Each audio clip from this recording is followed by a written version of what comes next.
called Triopoly. Triopoly. And it is exactly what it sounds like. It's Monopoly, but you get 3 businesses? It's a Monopoly board on top of a Monopoly board on top of a Monopoly board. Wait, oh, the 3-dimensional game of buying and building cities? I mean, that sounds kind of interesting. It sounds interesting, but think about this. How long is a Monopoly game? They're long if you're using all the house rules that aren't actually real rules. And if you play with more people, too. So if you're playing with 4 or 5 people, this is 3 times as long. So first you would have this board.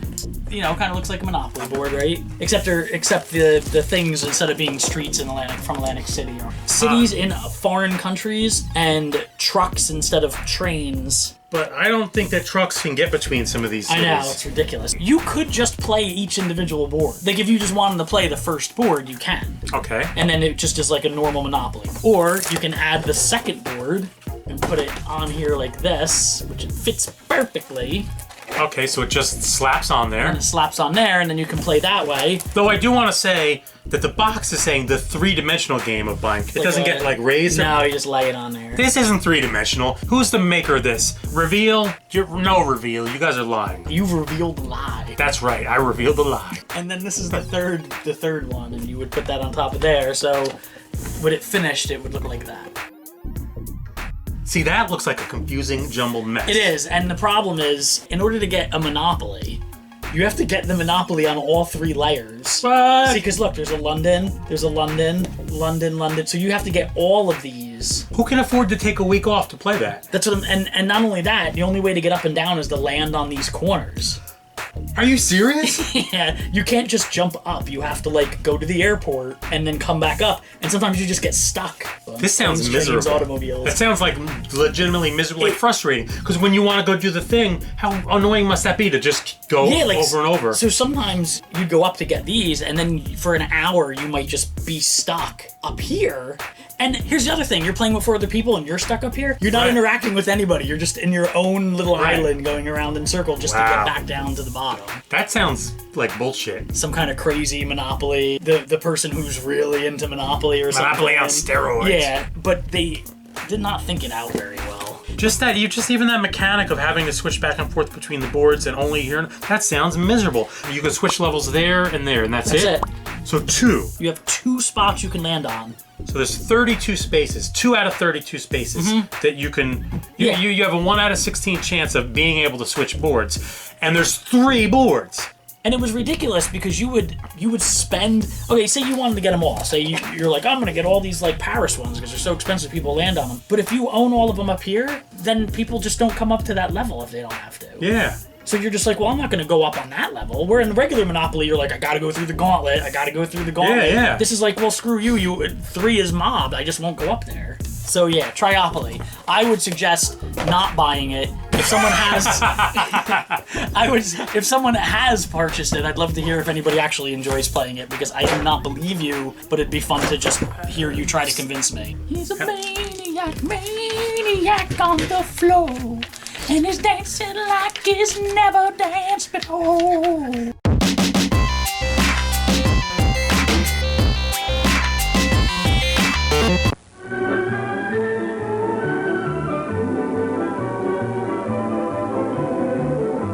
And now, back to our show. So, Tig and I, on our Get Out of the Attic road trip today, are heading into lovely Seaside Heights, which is lovely Seaside Heights.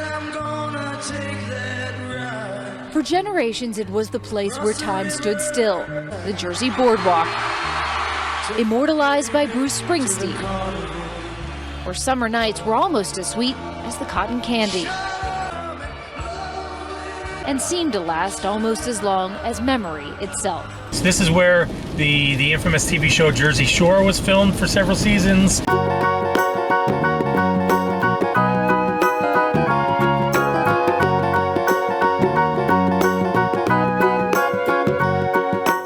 Which I've never watched a single episode. I watched all of them. Did you really? Yeah, I really did. Snooki and The Situation and JWoww and all the rest were here.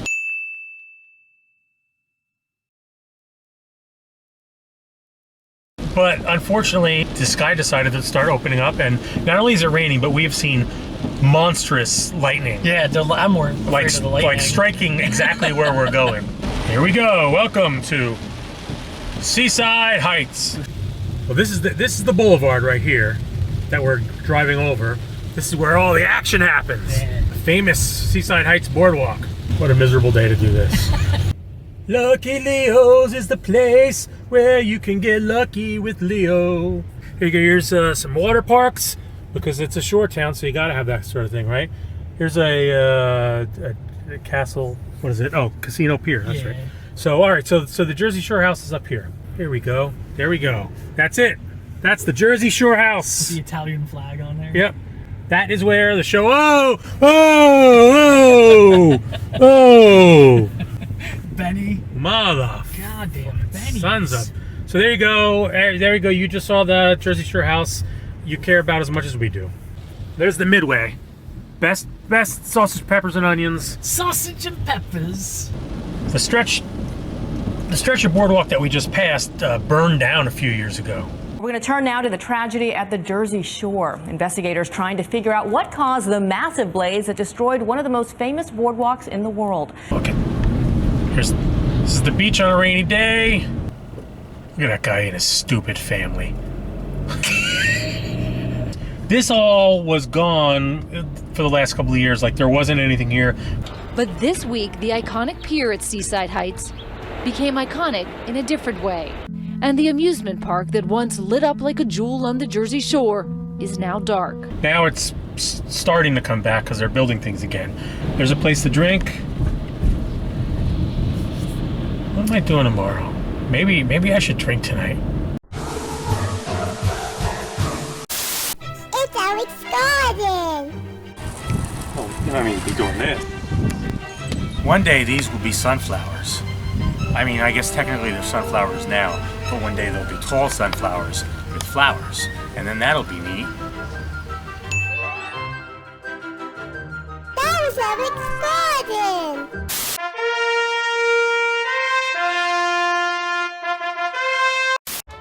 There was never quite a baseball game like Nintendo Baseball.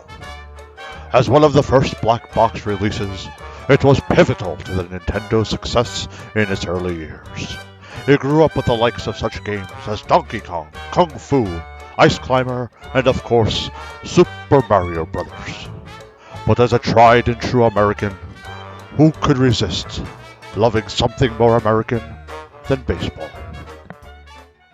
You know, I'll always be a fan of Nintendo Baseball. I mean, who could forget the intro music when that came out? I was like, do do do do do do do do do do do do. I mean, I could hear it in my head. It's a baseball classic.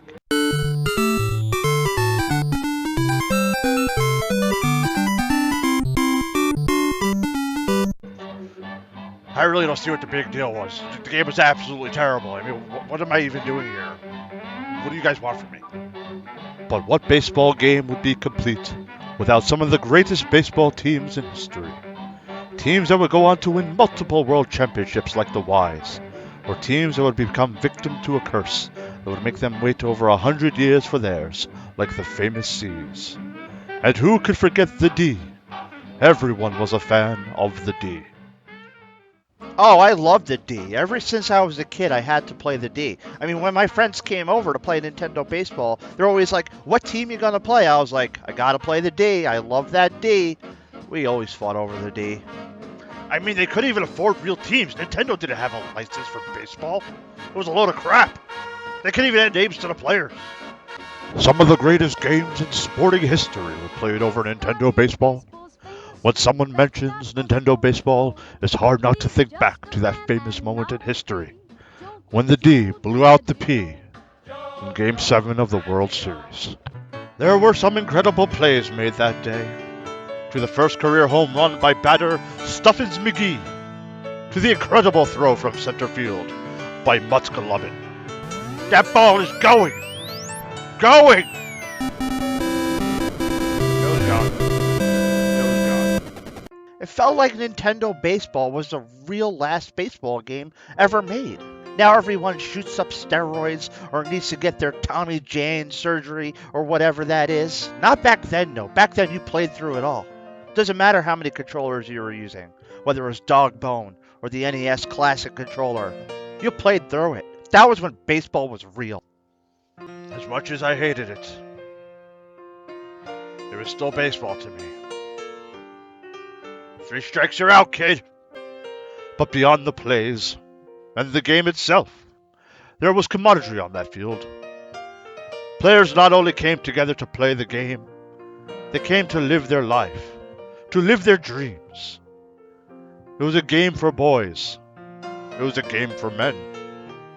It is where players came to play a little game by the name of baseball.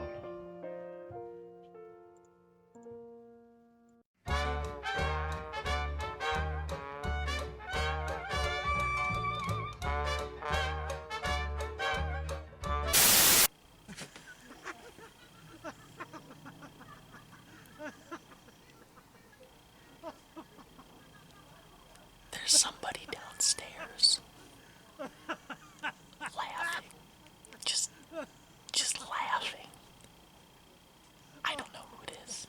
Eric doesn't know who it is. But they knocked on his door, and they're just standing outside his door, laughing. So I'm gonna go check it out.